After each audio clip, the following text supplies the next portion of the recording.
Radhe Radhe students, कैसे हैं आप सभी लोग। आई होप आप सब बहुत ही अच्छे होंगे एंड आपकी पढ़ाई बहुत ही मस्त तरीके से चल रही होगी। और एग्ज़ाम जिनके हो चुके हैं या हो रहे हैं उनके लिए ये बहुत ही ज़्यादा इंपॉर्टेंट टॉपिक है।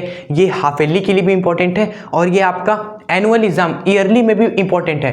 आपको बस ये देखना है कि क्या साम्यावस्था चैप्टर आपके सिलेबस में है एग्ज़ाम के। तो इस चैप्टर में बहुत सारे इंपॉर्टेंट टॉपिक्स हैं, शुरू से लेके हम लास्ट तक हर एक चीज़ कवर करेंगे। ठीक है, आप ध्यान से हर एक इंपॉर्टेंट चीज़ों को पढ़िएगा। ठीक है, पहला वीडियो आ गया था, हमने जान लिया साम्यावस्था क्या होती है, जान लिया दोनों अनुपातिक क्रिया का नियम। अब नेक्स्ट इंपॉर्टेंट टॉपिक हमारा है केपी और केसी में संबंध कैसे निकालें। ठीक है, बहुत ही आराम से हम ये संबंध निकालेंगे। ठीक है, और देखेंगे कि आखिर ये रिश्ता क्या कहलाता है। ठीक है, आइए शुरू करते हैं आज के इस एपिसोड को। तो हाँ, तो कहानी हमारी खत्म हुई थी स्टूडेंट्स साम्यावस्था। पहले वाले वीडियो में साम्यावस्था बताया था, उत्क्रमणीय अभिक्रिया के बारे में हमने बताया था ना कि ऐसी अभिक्रिया जो आगे की ओर यानी अग्र दिशा में और पीछे की ओर यानी पक्ष दिशा में, दोनों दिशा में चले। ठीक है, उसे उत्क्रमणीय अभिक्रिया बोलते हैं, जो आगे भी चले और उल्टा भी चले। तो एक अभिक्रिया आप लिख दोगे पहले यहाँ पर। ठीक है, सिंपली एक उत्क्रमणीय अभिक्रिया हमें लिख देना है अपने से। और चलिए हम लिख देते हैं, आप कष्ट क्यों कर रहे हैं। हमने लिख दिया ए बी, मिल गया, क्या बनाएगा सी और डी बनाएगा, सिंपल सी बात है। और एक और काम करेंगे हम यहाँ पर स्टूडेंट्स, इसके आगे मान लीजिए ए लगा हुआ है, इसके आगे बी है, बी के आगे बी, ए के आगे ए, सी के आगे स्मॉल सी, डी के आगे स्मॉल डी मान लेंगे। आखिर ये ए बी सी डी है क्या। देखिए ए बी सी डी कोई नंबर है, ये ए बी सी डी एक भी हो सकता है, दो भी हो सकता है। सिंपली स्टूडेंट्स हम कह रहे हैं ए बी सी डी कोई हमारा नंबर है, संख्या है, सिंपल क्लियर। अरे ये क्या लिखा हुआ है, देखिए ये वही चीजें लिखी हुई हैं, आप इसको याद करने की जरूरत नहीं है, सिंपल सी बात है। ये क्या लिखा है, उत्क्रमणीय अभिक्रिया लिखा हुआ है। ठीक है, और एक और बात, यहाँ पर जो ए बी सी डी है ये गैसीय अवस्था में है, सभी के सभी गैसीय अवस्था में, बस ये चीज ध्यान रखना।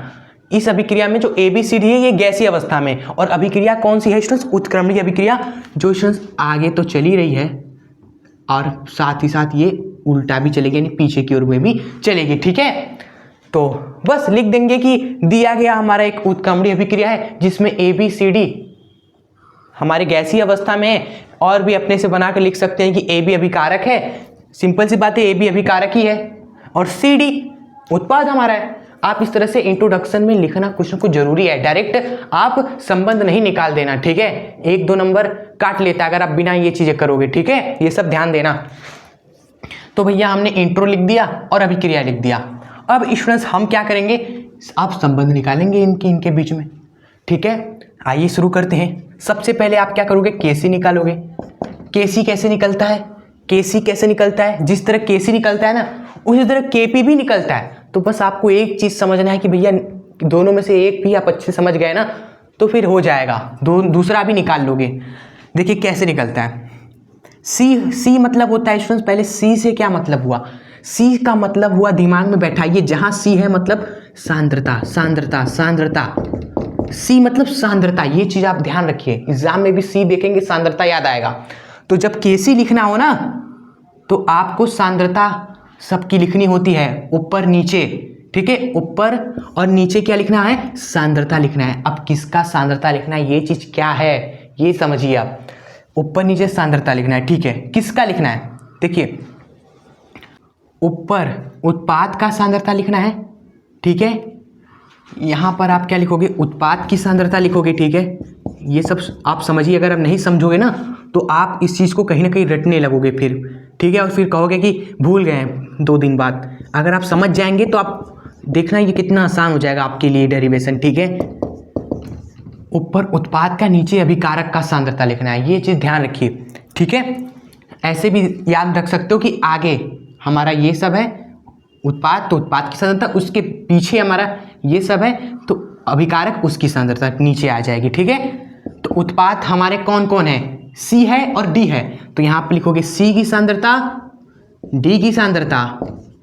और आपको एक बात पता है, पहले वीडियो में बताया था हमने कि अगर हमारा कुछ मल्टीप्लाई में हो नंबर तो उसका क्या होता है, वो हमारे घात में आ जाता है। ठीक है, जैसे सी के साथ हमारा सी है, तो ये सी हम घात में ले लेंगे, ये जो डी है इसके घात में आ जाएगा, ठीक है। अगर कोई नंबर मल्टीप्लाई में है तो वह घात में आ जाएगा, सांद्रता लिखोगे तो, ठीक है। उसी तरह सेम काम आप करोगे अभिकारक का।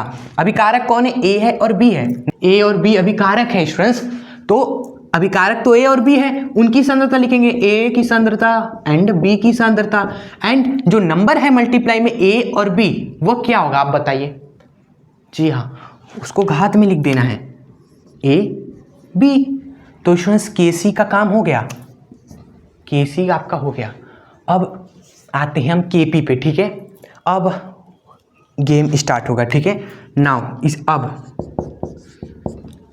अब हम लिखेंगे स्टूडेंट्स के बी। थोड़ा सा स्पेस भी हमें मेंटेन करना होता है, इसी बोर्ड में ख़त्म करना है, ठीक है। अगर ज़रूरत पड़ेगी तो कुछ इरेज भी करेंगे, तो आप इसको प्लीज़ हमारे साथ लिखते चलिए, ठीक है। तो आप के पी लिखना है। पी से क्या मतलब हुआ? पी से मतलब हुआ स्टूडेंट दाब का, दाब, प्रेशर। पी मतलब प्रेशर, दाब, सी मतलब सांद्रता, ठीक है, और पी मतलब दाब हो गया, प्रेशर। तो आप क्या करोगे, यहाँ पे लिखोगे उत्पाद। उत्पाद और अभिकारक सेम ही रहेगा, ऊपर उत्पाद नीचे अभिकारक, इसमें कोई आपको छेड़छाड़ नहीं करना है। सी है तो सांद्रता लिख दिया, पी है तो दाब लिख देंगे, कितना आसान है। मतलब इसमें क्या करना है, दाब लिख देना है आपको, प्रेशर, ठीक है। उत्पाद कौन है? सी और डी। तो स्टूडेंट्स आप लिखो सी का दाब, प्रेशर ऑफ सी, जैसे यहाँ सी की सांद्रता लिखा था तो यहाँ प्रेशर ऑफ सी, सी का दाब, ठीक है, ब्रैकेट लगा दो और जो घात है वो उतार दो, ठीक है। एक ट्रिक बताएं, ट्रिक ये है भैया, ज़्यादा कुछ मत करिए। जहाँ पर सी है प्रेशर ऑफ सी कर दीजिए, जहाँ पर डी है प्रेशर ऑफ डी कर दीजिए, और घात वगैरह सब सेम कर दीजिए, ठीक है। जो समझ गए उनके लिए बढ़िया है, और ट्रिक भी अप्लाई कर सकते हो तुरंत, काम खत्म। ए है तो ए का दाब, पी प्रेशर ऑफ ए और घात ए उतार दिया, ठीक है। बी है तो प्रेशर ऑफ बी, ठीक है, और यहाँ पर स्मॉल ए लिख दीजिए भैया, क्योंकि हर जगह स्मॉल चल रहा है, ठीक है, स्मॉल ही रहने दीजिए, और घात उतार दिया, ठीक है। इतना आसान है क्या? देखिए जी हाँ, 50% तो आपका काम हो गया, आधा काम खत्म हो गया। अब बस आधा काम और हमें करना है स्टूडेंट्स, वो थोड़ा समझिएगा, ठीक है। यहाँ तक आई होप आप समझे होंगे और डेरिवेशन आपको थोड़ा आसान लग रहा होगा, ठीक है। इसीलिए ही हम आए हैं, ठीक है, आसान बनाने के लिए ही चीज़ों को। आइए अब आगे बढ़ते हैं, और अगर पसंद आ रही हो तो कमेंट जरूर कीजिएगा लास्ट में, ठीक है। देखिए अब क्या करना है, अब तो हमें संबंध पता करना है इन दोनों में। तो कैसे क्या करा जाए, हम क्या करेंगे ना, यहाँ पर एक चीज़ आपको लिखवाएंगे, ठीक है। शायद आप जानते होंगे उस चीज़ के बारे में, P V equal to N R T, सुना है आप सभी ने नाम? आदर्श गैस समीकरण सुना तो जरूर होगा, क्लास में सर ने पढ़ाया होगा कि पी वी बराबर एन आर टी, आदर्श गैस समीकरण, ठीक है। तो यहाँ पर पी है, यहाँ पर भी पी है, लेकिन ये वी भी है साथ में। वी को हटाओ तो एक बार, तो क्या आएगा, एन आर टी, ये वी नीचे आ जाएगा, ठीक है, ठीक है स्टूडेंट्स। तो P बराबर है N अपॉन में V R T students. N क्या होता है? मोलों की संख्या। V क्या होता है? V होता है हमारी आयतन, वॉल्यूम। तो मोलों की संख्या बटे में आयतन, ये क्या होता है तब बताइए तो। दिमाग देखिए आप लग रहा है ना, सॉरी दिमाग थोड़ा सा यहाँ पर लगाना पड़ेगा, नहीं तो आपको रटना पड़ जाएगा आगे ना, इसलिए आप थोड़ा सा माइंड लगाइए। मोलों की संख्या बटे में आयतन क्या होता है? मोलरता होती है, मोलरता होती है, ठीक है, आपने पढ़ा होगा शुरू में चैप्टर नंबर 1 में। तो स्टूडेंट्स यहाँ पर एन अपॉन में वी को हम क्या लिख सकते हैं? सांद्रता लिख सकते हैं। मोलरता क्या है? हमारी सांद्रता ही तो है, ये सांद्रता ही है, मोलरता एक सांद्रता का ही तो पद है स्टूडेंट्स। तो ये सांद्रता हो गया और ये आर टी हमारा उतर गया। तो स्टूडेंट्स इस तरह से हम P को अब क्या लिखेंगे? CRT लिख देंगे, ठीक है, हर जगह। अब क्या करना है, हर जगह लिख देना है P की जगह पर CRT। यहाँ पर इस तरह बता दिए एग्जामिनर को कि हम क्या कर रहे हैं, P को लिख रहे हैं CRT, P को क्या लिख रहे हैं? CRT लिख दे रहे हैं। ये सब आपको समझाने के लिए बस हमने बताया, ठीक है। एग्जामिनर को बस बता देना है कि P की जगह पर हमें CRT कर दिया है। तो इस थोड़ा सा जगह बनाने के लिए इस चीज़ को हम यहाँ पर शो कर देते हैं। देखिए P को हमने लिख दिया CRT। C क्या है? सांद्रता है। और RT अब दोनों दोस्त हैं एक तरीके से, एक ही साथ ही रहेंगे। RT हमेशा साथ साथ रहेंगे, ठीक है, RT हमेशा साथ साथ रहेंगे। C बस अलग है, ये सांद्रता है स्टूडेंट्स A का, B का, C का, D का, ठीक है। आइए अब करते हैं आगे, अब क्या करेंगे हम? दाब को CRT लिखेंगे, प्रेशर ऑफ C का दाब क्या लिखोगे? C का दाब बराबर हो जाएगा CRT है, मतलब C सांद्रता, C की सांद्रता स्टूडेंट्स, C की सांद्रता और RT, और इन सभी के पावर में क्या होगा? C होगा, ठीक है, कोई दिक्कत यहां पर। इसी तरह स्टूडेंट्स प्रेशर ऑफ D यानी कि D का दाब को क्या लिख देंगे? D की सांद्रता RT, D की सांद्रता RT, और इसके पावर में भी जो है हमारा यहाँ पर D, सभी इस पूरे के भैया पावर में आ जाएगा D, ठीक है। अब इसी तरह नीचे भी जो है हमारा A का दाब, मतलब A की सांद्रता RT और पावर में A। अब इसी तरह हमारे यहाँ B है तो B की सांद्रता RT और पावर में B। क्लियर? अब क्या होगा स्टूडेंट्स, आप देखेंगे सेम चीज़ हमारा बनेगा। अब खत्म होने वाला है ये डेरिवेशन, आप सभी ध्यान दीजिएगा। इसी चीज़ को आगे हम हल करते हैं स्टूडेंट्स, तो हम पाते हैं क्या है, ये चीज़ हमारा निकल जाता है। देखो C की सांद्रता है, RT है, पावर में C है, तो ये C इस पे भी आ जाएगा घात, ठीक है, और ये RT के भी घात में आ जाएगा C, ठीक है। तो यहाँ पर लिख देंगे हम C के घात में C के घात में C आ जाएगा, और RT के भी घात में C आ जाएगा, ठीक है, RT के भी घात में C आ जाएगा। हमने बस तोड़ दिया है, RT के पावर C लिख दिया, C के पावर में C लिख दिया, ठीक है। सेम काम यहाँ पर भी हम करेंगे, D के पावर में D लिखेंगे और RT के पावर में D लिखेंगे, ठीक है। इसमें थोड़ा सा जगह का इशू हो रहा है हमें, ठीक है।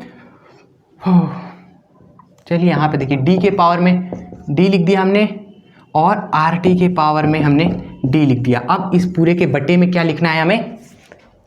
ये सब कुछ, ठीक है। इसमें भी तोड़ देंगे, A हमारे A के पावर में आ जाएगा और RT के भी पावर में आ जाएगा, ठीक है, और सेम B के पावर में B आ जाएगा। समझ रहे हैं ना?